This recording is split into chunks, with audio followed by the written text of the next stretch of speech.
Bye.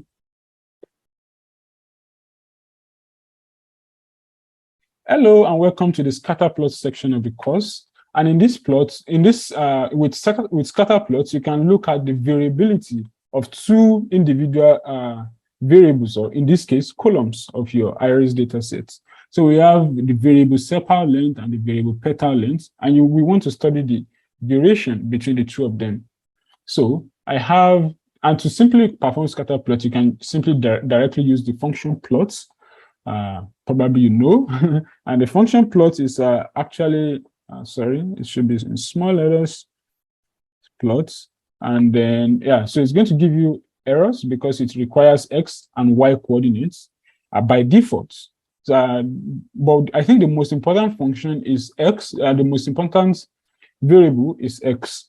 And going forward, we are specifying our X, we are supposed to be here. So specifying our X to be this, we are specifying our Y to be petal.length.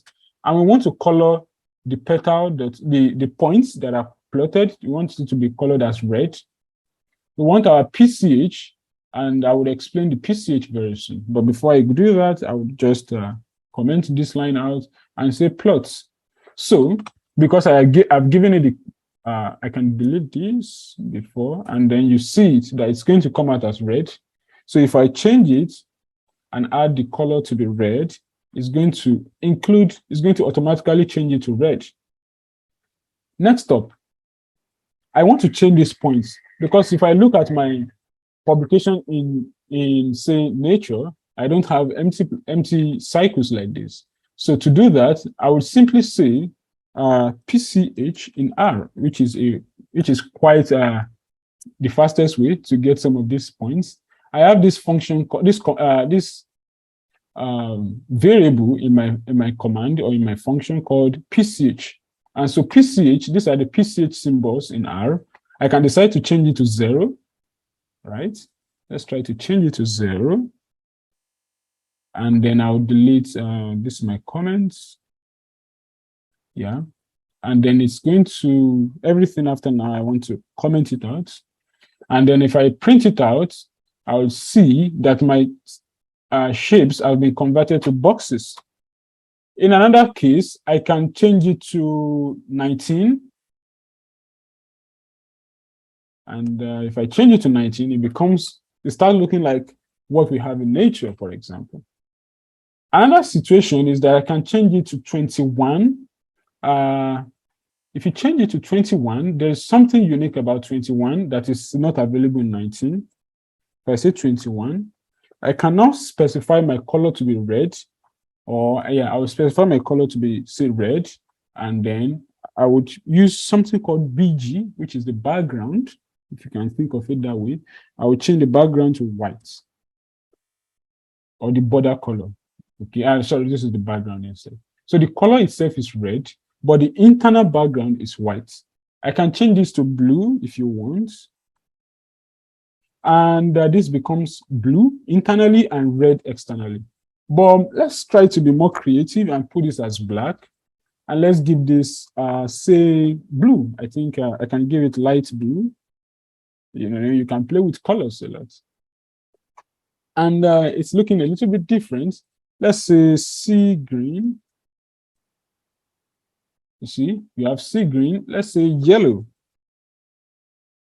You see, you can play with some of these things. And I leave it to you to continue to play with it. So I want to give it a title. And the title should be sepal versus petal. My X label, as you have seen in previous plots, should be sepal length. And my Y label should be petal length. And I will simply do that. And I have sepal length, sepal versus petal, sepal length, and petal length. Fine, we are getting there. Okay. The next thing is I want to also put some specific colors.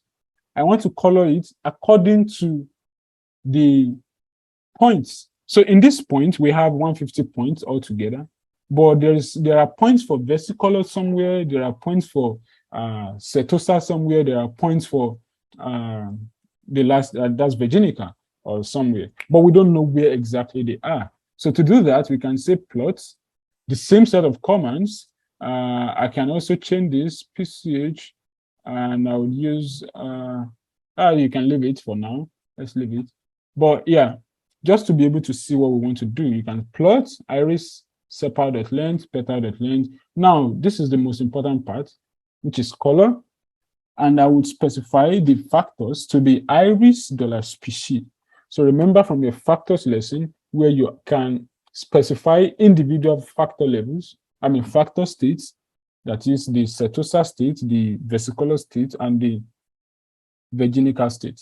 And then to plot that, you enter, and then you can see that there are some species that are located here. There's another species located in the middle point, and then there is another species located maximum. They have long petals and long sepals. And there's another that has short sepals and short petals. And there's another that has the intermediate, it's not too long, it's not too short. How do you know which of them is this and which of them is this? We can decide to add a figure legend, okay? We can decide to add a figure legend.